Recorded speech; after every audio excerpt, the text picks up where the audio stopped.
सभी को नमस्ते।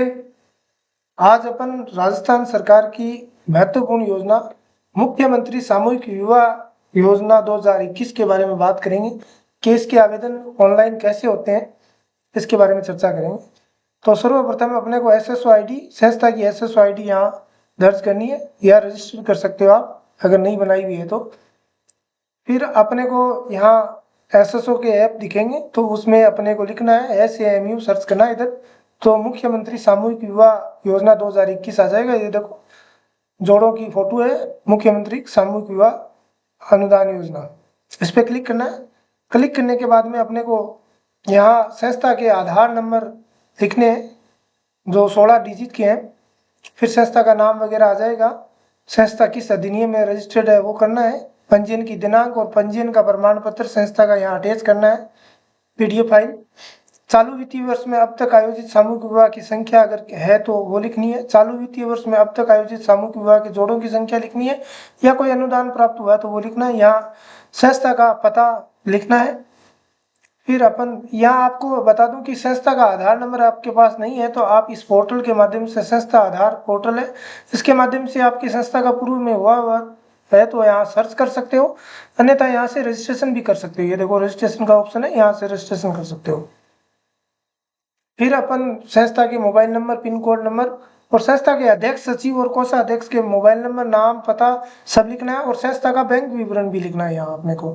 फिर यहाँ सुरक्षित करे पे क्लिक करना है। सुरक्षित करे पे क्लिक करने के बाद में आपको ऐसा एक पॉपअप दिखाई देगा कि संस्था का पंजीकरण सफलतापूर्वक संपन्न हुआ है, आपकी संस्था का पंजीकरण क्रमांक ये है।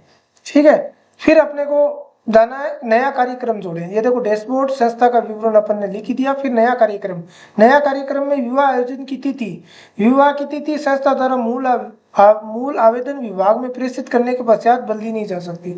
मतलब जो आपने यहाँ लिख दी वो भी चेंज नहीं होगी।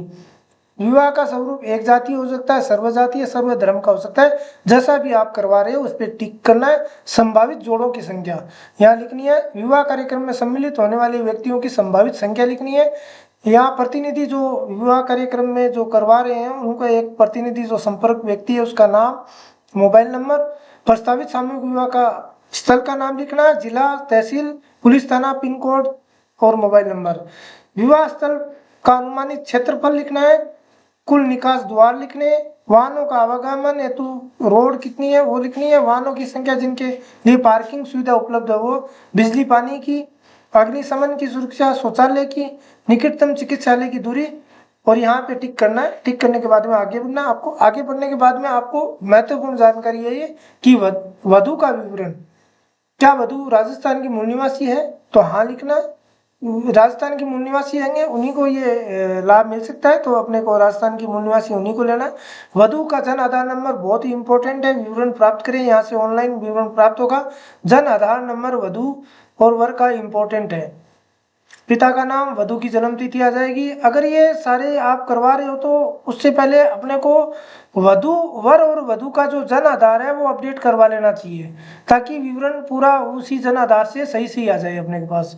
फिर वधु का धर्म आ जाएगा, वधु का आधार नंबर, वधु का मोबाइल नंबर, वधु का पूर्ण पता, वधु का फोटो, यहाँ वधु के दस्तावेज, अपन मूल निवास प्रमाण पत्र, मतदाता ड्राइविंग लाइसेंस, आधार कार्ड, राशन कार्ड, कोई एक चयन करना है अपने को। वर का विवरण, यहाँ वर के पिता का नाम, वर की माता का नाम, वर की जन्म तिथि यहाँ और धर्म आ जाएगा, वर का आधार नंबर, वर का मोबाइल नंबर, पता, वर की फोटो, वर के दस्तावेज, मूल निवास, मतदाता पहचान पत्र, ये लिखना है। देखो इसमें वो इम्पोर्टेंट यही है कि वधु का Jan Aadhaar update up to date होना चाहिए, तभी अपन इस फॉर्म में सही भर पाएंगे ये फॉर्म। फिर अपन आगे देखते हैं, आगे वधु के बैंक खाते का विवरण। वधु जिसमें बैंक जिनमें वधु का बैंक खाता हो उसका नाम, IFSC कोड, शाखा और खाता संख्या और फिर नया जोड़े। मान लो ये एक जोड़ा हो गया, फिर इस पे अपने को नया जोड़ा है। ऐसे मान लो आपके पास 100 जोड़े हैं तो ऐसे नया जोड़े करते हुए अपने को विवरण दर्ज करना है। फिर अपन सुरक्षित करें और फिर जमा करें, विभाग को प्रेषित करें। फिर आपके जो सहायक निदेशक महिला अधिकारिता विभाग है उनसे आप ये फॉर्म उनको भेज दें और उनसे आप संपर्क कर सकते हैं। इस प्रकार से आवेदन ऑनलाइन होगा। धन्यवाद। इसकी गाइडलाइन जो है वो मैं वीडियो के कमेंट बॉक्स में डाल दूंगा लिंक, जिससे आप इसकी नवीनतम गाइडलाइन है वो आप पढ़ सकते हो। Thank you.